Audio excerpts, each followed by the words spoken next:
ये है आसनसोल जेल और यहाँ ऐसे वैसे आरोपी नहीं बल्कि इन दिनों ऐसी शख्सियत यहाँ जेल अधिरक्षा में है जिनकी पूरे बंगाल में तूती बोलती है। जी हाँ, आप सही समझ रहे हैं, हम बात कर रहे हैं तृणमूल कांग्रेस के दबंग बाहुबली नेता अनुब्रत मंडल की। और वहाँ ये अकेले नहीं रह रहे हैं, आसनसोल जेल में उनका साथ निभा रहे हैं उनके अंगरक्षक यानी बॉडीगार्ड सहगल हुसैन। अनुब्रत मंडल और सहगल हुसैन को सीबीआई ने पशु तस्करी मामले में गिरफ्तार किया था और आसनसोल की विशेष सीबीआई अदालत ने इस मामले में दोनों को न्यायिक हिरासत में भेज दिया था। अनुब्रत मंडल को आसनसोल जेल आए 5 दिन हुए हैं, जबकि सहगल हुसैन उनसे पहले उनके स्वागत के लिए जेल में मौजूद थे।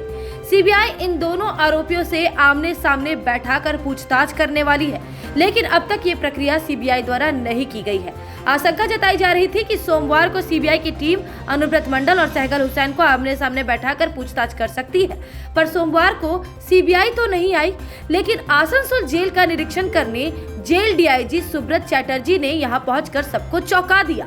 जेल सूत्रों के अनुसार आसनसोल जेल में कुछ निर्माण कार्य होने वाला है, जिसे लेकर टेंडर किया जाएगा और इसी सिलसिले में जेल डीआईजी सुब्रत चैटर्जी आए थे।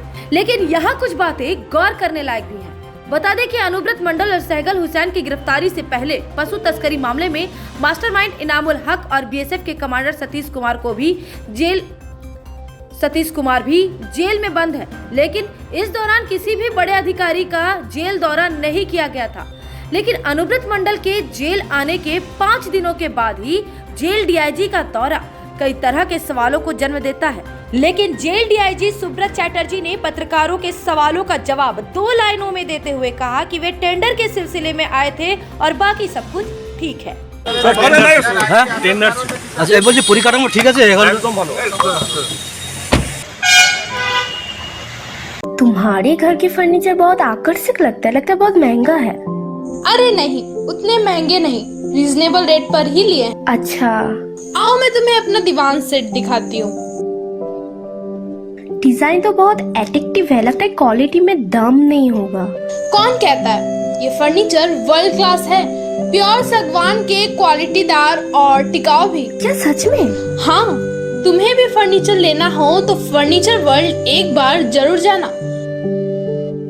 वहाँ फर्नीचर के एक से बढ़कर एक कलेक्शन, वो भी तुम्हारे बजट में। साथ ही वहाँ फाइनेंस फैसिलिटी भी उपलब्ध है। सच में? तब आज ही अपना हबी को कहूँगी फर्नीचर वर्ल्ड चढ़े। फर्नीचर लवर्स की पहली पसंद, जीटी रोड, शनि मंदिर के सामने, नूरुद्दीन रोड, आसनसोल।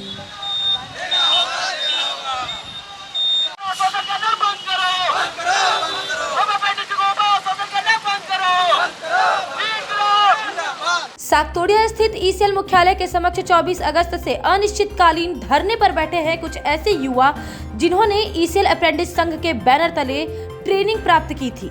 प्रदर्शन में मौजूद रॉकी खान ने बताया कि हमने आईटीआई और बीटेक करने के बाद ईसीएल में 1 साल के अप्रेंटिस की ट्रेनिंग ली है, लेकिन ईसीएल हमें नियुक्ति नहीं दे रहा है।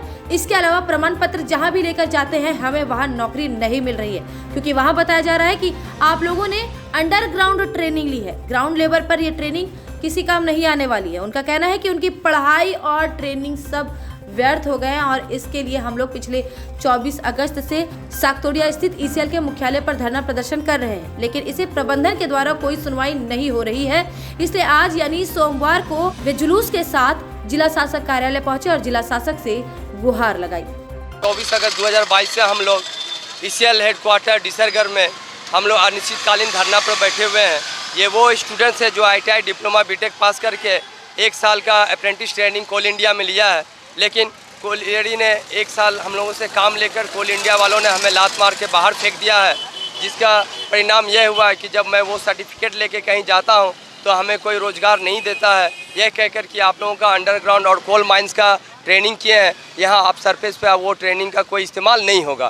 तो इसलिए आज हमारा ही नहीं, आज ईसीएल, बीसीसीएल, सीसीसीएल, डब्ल्यूसीएल, एनसीएल, सीएमपीएडीआई जितने भी कोलियरी के 8 सब्सिडरी हैं, सभी जगह ये आंदोलन चल रहा है और हम कोल इंडिया से यह अपनी मांग कर रहे हैं कि हमें भी कोल इंडिया में जॉब प्रोवाइड करें, क्योंकि आज आप सारे कोलियरी को, पूरे कोल इंडिया को प्राइवेटाइजेशन कर डाला है, जिसके तहत आप लोग नए नए लड़कों का जो बहाली था वो लेना बंद कर दिए हैं और आप कॉन्ट्रैक्ट लेवल पे कॉन्ट्रेक्चुअल आप लेबर को चला रहे हैं।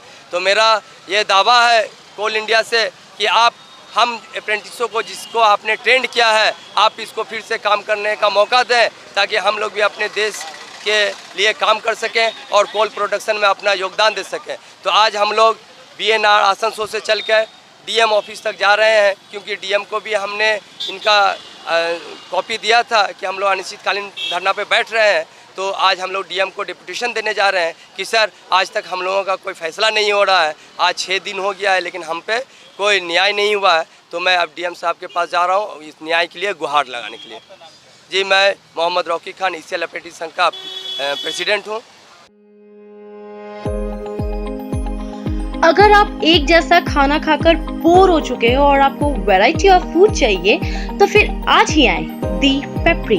यहाँ आपको इंडियन, चाइनीज में हर तरह के डिशेस का टेस्ट मिलेगा। If you are a foodie and want to spend some time with your friends and family, then welcome to the Pepri. You can also order from Zomato and Swiggy at home. The Pepri, ground floor of Central Mall, opposite Big Bazaar, Asansol.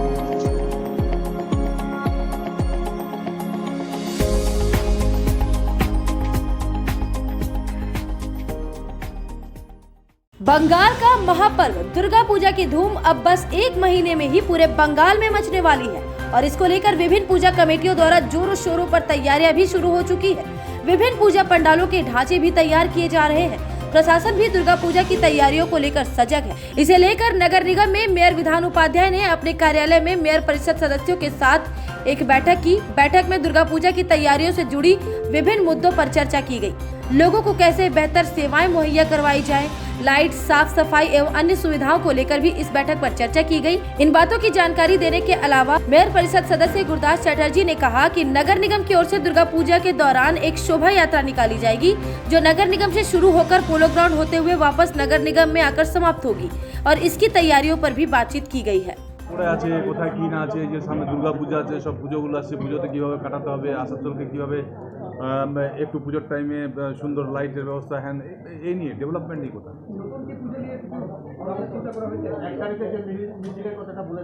ওটা তো মিশিয়ে, ওটা তো already জেলাতে হবে, plus আমরা corporation থেকে একটা করার ইচ্ছে আছে, সেটা আমরা করেছি। আজকে আমরা MICরা বসেছিলাম, যেহেতু সামনে দুর্গা পূজার শারদোৎসব হিন্দুদের সবথেকে বড় পরব, সেই নিয়ে এবং কালী পুজো, ছট পুজো সব নিয়ে আমাদের কী স্টক আছে, ম্যাটেরিয়ালস, স্যানিটেশন ডিপার্টমেন্ট, তারপরে আমাদের ইঞ্জিনিয়ার, যত ইঞ্জিনিয়ার আছে সবাইকে ডেকে তাদের কাছে জানতে চাইলাম যে তাদের স্টক সব ঠিক আছে কি না। তারা সবাই বললো হ্যাঁ আমরা প্রস্তুত আছি। তো যুদ্ধকালীন তৎপরতায় আমাদের আসানসোল শহর পরিষ্কার পরিচ্ছন্ন হবে এবং কিছু আমাদের যে সুডা থেকে কিছু জিনিস আমাদের জানার ছিল যে এইগুলো মিটিং 3 তারিখে হবে, আর একটা মিটিং হবে, এইসব নিয়েই ডিসকাস হচ্ছিল। আর 1 তারিখে যে আমাদের মাননীয় মুখ্যমন্ত্রী যে পোলো গ্রাউন্ড থেকে একটা শোভাযাত্রা বেরোবে দুর্গাপুজো উৎসব উপলক্ষে, সেহেতু কর্পোরেশনের ট্যাবলো এবং বাজনা এইসব নিয়ে আমরা বেরোবো। সেই নিয়ে আমাদের যত ক্লাব যারা পুজো করেন, পুজো উদ্যোক্তা, সবাইকে সেই দিন আসার জন্য অনুরোধ জানাবো এবং আমরা শোভাযাত্রা সহকারে এই দুর্গোৎসব পালন করব।